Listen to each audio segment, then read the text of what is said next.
സ്വസ്ഥരായിട്ട് ഒരു മനുഷ്യനെ കാണുന്നില്ലല്ലോ പഠിച്ചോനെ. ഓക്കെ, ഇത് ഉണ്ടായി ഇപ്പൊ കുറച്ചു മുന്നേ ഉണ്ടായ സംഭവമാണ്. തടിച്ച ആള്, പക്ഷെ നല്ല ഭംഗിയുള്ള ചെക്കൻ. എന്നിട്ട് അപ്പം പുള്ളി എന്നോട് പറയാണ്, വിജി എനിക്ക് പണിയൊന്നും വേണ്ട.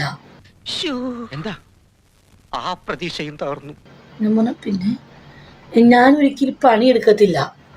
എന്റെ കയ്യിലെങ്ങനെ ആയിരിക്കണം മിനിമം ഒരു 500 ഡൈവോഴ്സ് കഴിഞ്ഞ് പിറ്റേ ദിവസം പെറ്റണിട്ടാണ്.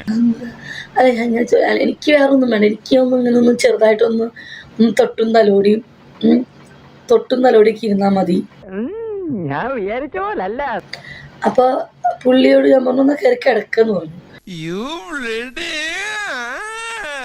അപ്പൊ പുള്ളി ജീൻസും ഷർട്ടും ബനീനും ഊരി, ഇന്നർ ഊരി,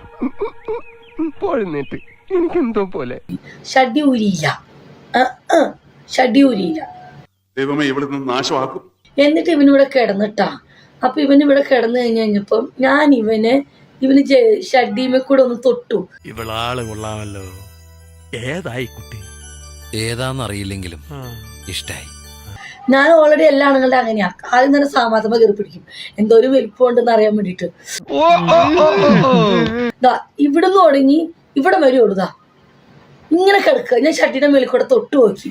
കണ്ടിട്ട് നാണിപ്പോനാന്ന് തോന്നണു. ഇത്രേ ഉള്ളൂ, ഇത്ര ചുങ്ങി കിടക്കുക. തങ്കക്കുറവേ, നമ്മൾ ഈ നാണം കെടുത്തല്ലോ. എന്നിട്ട് ഞാൻ ഇങ്ങനെ ഇങ്ങനെ തിരിച്ചു പിടിച്ചു. കാരണം സാധനം ഇല്ലേ എന്റെ കയ്യിൽ കിട്ടണില്ല അവന്റെ അണ്ടി ഒന്നും. എന്നെ നാണം കെടുത്താൻ തന്നെ ഉദ്ദേശം. നോക്ക്, വെറുതെ ഇടങ്ങേറുണ്ടാക്കണ്ട. അത് കഴിഞ്ഞിട്ട് എന്റെ പൊന്നും മോളെ എന്നോട് കമന്ന് കിടക്കാൻ പറഞ്ഞു. കമന്ന് കിടന്നു.